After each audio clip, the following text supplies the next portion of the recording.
שלום, אני רוצה להראות לכם איך להשתמש בדיסק און קי כדי לשפר את הביצועים של מחשב מבוסס ויסטה. אני מכניס עכשיו למחשב את הדיסק און קי שלי של חברת קינגסטון, ותפתח לי חלון אוטופליי שכולכם מכירים, אבל אופציה חדשה שנקראת Speed Up My System מופיעה אך ורק אם מדובר בדיסק און קי מהיר, מהחדשים יותר שתומכים גם ב-USB 2 וגם בטכנולוגיית העברת נתונים כל כך מהירה שכבר דומה להעברת מהירות של זיכרון רם.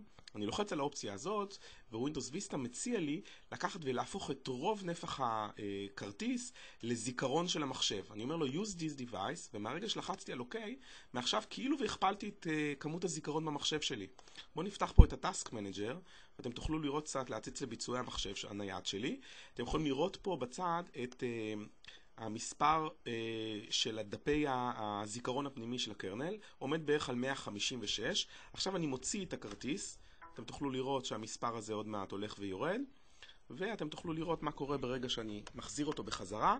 במקרה הזה הוא כבר מבצע את האלוקציה אוטומטית, כי אמרתי לו פעם אחת, אז אתם יכולים לראות גם איך המספר הזה הולך וגדל, וגם אם אני אפתח פה את התפריט של האוטופליי, בואו נקטין את התפריט הזה, אתם יכולים לראות שהאופציה לא קיימת לי כי הוא עושה את זה אוטומטית. אוטומטית הוסיף זיכרון למחשב.